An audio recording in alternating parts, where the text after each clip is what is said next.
Well, it is finally spring break, yo. It is middle of April. It's in the low 60s right now. We just had a pretty nasty thunderstorm earlier today. We got about 2 inches of rain. So yeah, let's go. Today we're gonna be talking about why I don't free range my chickens. And you might be wondering, why do you have your chickens out of the yard? Well, unfortunately, there is no really definitive way to keep them in their yard. So I'm gonna show you a method today that I use that you can have them. It will cost a bit more money though. If you want to keep them confined to their yard, but you also want them to be happy, well, guess what? I got you a method. Let's go. Stick around to the end, and you'll learn that method, and you'll have it written down in your mind so well that you cannot ever forget it.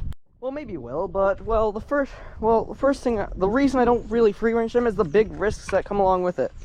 You want to know something? When you free range your chickens, there is a lot, and I mean a lot of deaths that come out of nowhere. A lot of them are from predators, but believe it or not, a lot more, bigger percentage, like 30, maybe 35% of them. I keep bouncing around with the actual percentages for this. It's probably a bit higher. Are from the road. Want to know why? Because they're doofuses. They don't know right from wrong. Well, they do know right from wrong, but not as well as to stay out of the road. Oh, Loudmouth almost got hit by a car. You want to know something? That car wouldn't have not stopped if Loudmouth was in the middle of the road. One of our neighbors actually had their chickens hit by a car, and they were rushed to the ER, and sadly, the chicken never made it. And I actually saw a chicken dead in the road the other day because someone's moron chickens actually escaped. You gotta learn that that's one of the biggest reasons why we don't free range them, is because they're doofuses. They'll get into the road and they'll unfortunately end up like dying due to a car, or worse yet, a predator. We've had some predator attacks where the chickens managed to survive. Actually, only the ducks have managed to do that, I think. I believe there's been 1 or 2 chickens though. Kit Kat was one of them.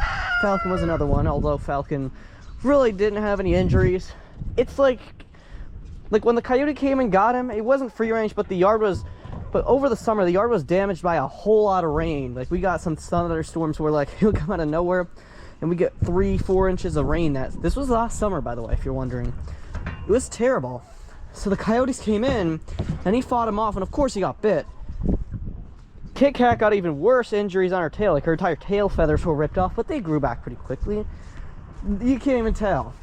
For Falcon, his injuries were like, if you go outside, if you're like walking around your house in like your socks and you stub your toe against something, or if you're outside and you jam your foot into a rock, oh, it feels exactly like that.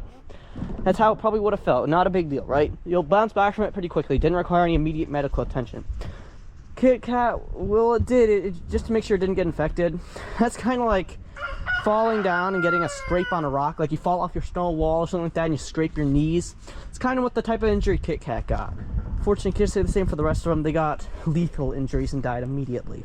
That's the reason why we don't free range them. Another big one is, well, because there's a wide world out there. As I was talking about, predators are worse yet being lost. You want to know something? We actually lost 3 baby chickens one of these nights.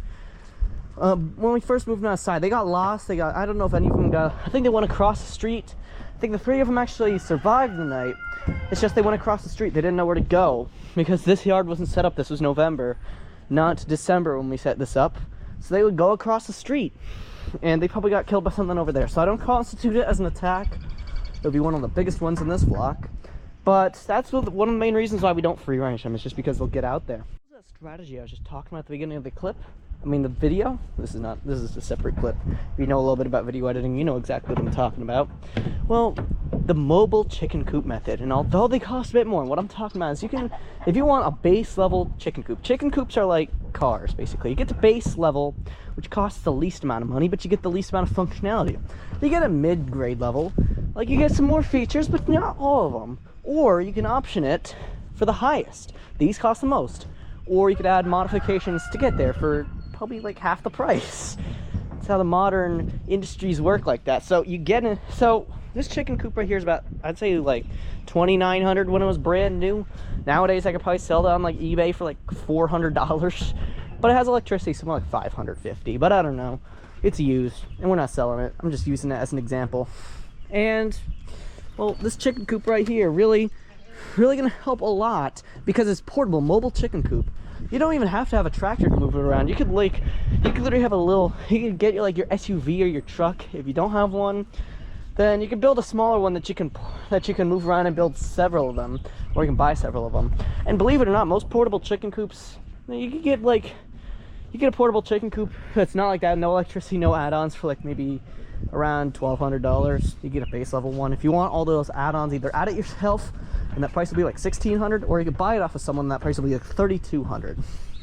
So as I said, use your chicken money wisely. I'll probably make a video talking about chicken budgets. If you guys want, maybe I'll even do a double daily upload today talking about budgets for your chickens, because it's important to budget your chickens, what you should be spending all that money for. So yeah, that's what I'm gonna be saying right there. Modifications are important, but what does this have to do with free ranging, I hear you asking? What did I just get so invested in? Or not really, but like, what did you just talk about for the last, like, what, 2 minutes? What was it? Well, moving their yard around. They're still in a pen. The only difference is that you have the ability to move where that pen can be. Now, if you live in a farm like this, you most likely have an off-road vehicle or a truck like this one. There's a Jeep down there, except its engine is torn up. It's 98, I believe. I don't know the exact specifics of it. Haven't been in that thing since 2019, but with a new piston, it'll work just fine. Like it was brand new, once again. So you could attach it to like your tow, or you could ask someone to go around, or if you have a small enough chicken coop, you could use like an off-roader, like an ATV or a four-wheeler, and go out there and attach it and move it around. It's really simple, right? Well, once you move it to a new location, they have a lot of abundance, especially if it's the summer and you have seasons where you live. If you don't have seasons, I'm jealous of you, man. We have 4 seasons up here, all 4 of which come with their own unique disadvantages. I could go over them if you want, but I'm not. So you can move that chicken coop as far and as wide as you want. Look at those nice clouds up there, yo. It looks really nice in this photo shot. Am I not wrong? You can see beautiful array up there. That would be a perfect area to move the chickens in the summer. There's tons of flowers out there. They can go out there, and they can do some pecking out there. They can get some bugs. They can do whatever. That's why moving your chickens is really important. If you don't, you can just free range them and just hope for the best. But really, that's what I have to say. Why I don't free range my chickens? I just made like an 8-minute video talking about why I don't. Don't ask me again in the comments like, oh, how do you actually? Like, I just answered it in this video, yo, for real. No, I'm joking, but like, I'll respond to as many as I can. So comment down below your questions about free ranging. You know, I'll respond to them as well, as best as I can, of course. So hope you enjoyed, and let's cut to the outro if there's even one.